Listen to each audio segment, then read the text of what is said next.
कशी होती स्वतंत्र भारताची पहिली सार्वत्रिक निवडणूक?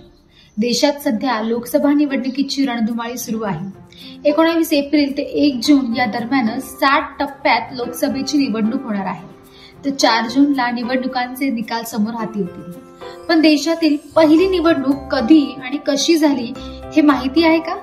ही निवडणूक कशी पार पडली होती याबाबत आपण जाणून घेऊया। भारताला स्वातंत्र्य मिळाल्यानंतर लोकशाही पद्धतीने सरकार स्थापन करण्यासाठी 1951 साली भारतात पहिल्यांदा निवडणूक घेण्यात आली। 1951 साली भारतात आत्तासारखं सोशल मीडिया, टीव्ही किंवा जाहिरातांचा सुळसुळाटही नव्हता।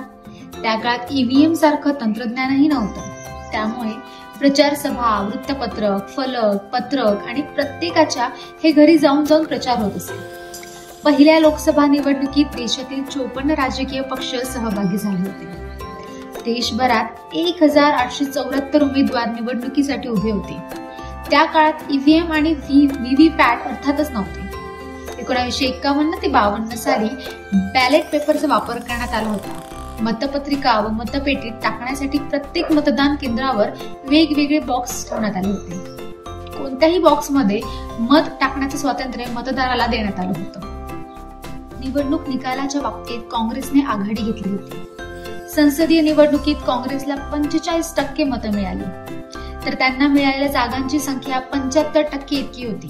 म्हणजेच काँग्रेसनं पहिल्या निवडणुकीत 364 जागा जिंकल्या होत्या। भारतीय कम्युनिस्ट पार्टीने 16 जागा जिंकल्या, त्यातल्या 8 जागा त्यांनी मद्रास प्रांतातून मिळाल्या होत्या। भारतीय जनसंघाने एकूण 49 जागांसाठी निवडणुका लढवल्या होत्या, पण त्यापैकी 3 जागांवर त्यांना विजय मिळवता आला। पक्षाचे तत्कालीन अध्यक्ष श्यामाप्रसाद मुखर्जी स्वतः दक्षिण कलकत्ता मतदारसंघातून लढले आणि निवडणूक जिंकून लोकसभेवर गेले। शेतकरी कामगार पक्षाने एकूण 144 जागांवर उमेदवार उभे केले होते, पण त्यांचे केवळ 9 उमेदवार लोकसभेवर निवडून गेले।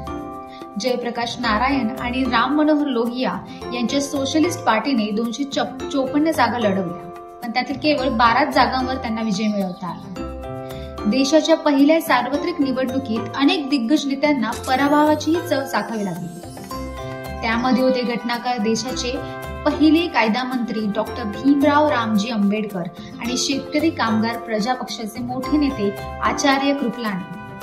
या पहिल्या निवडणुकीच्या निकालानंतर जवाहरलाल नेहरूंनी प्रचंड बहुमतांचं काँग्रेस सरकार बनवलं आणि नेहरू देशाचे पहिले निर्वाचित पंतप्रधान झाले।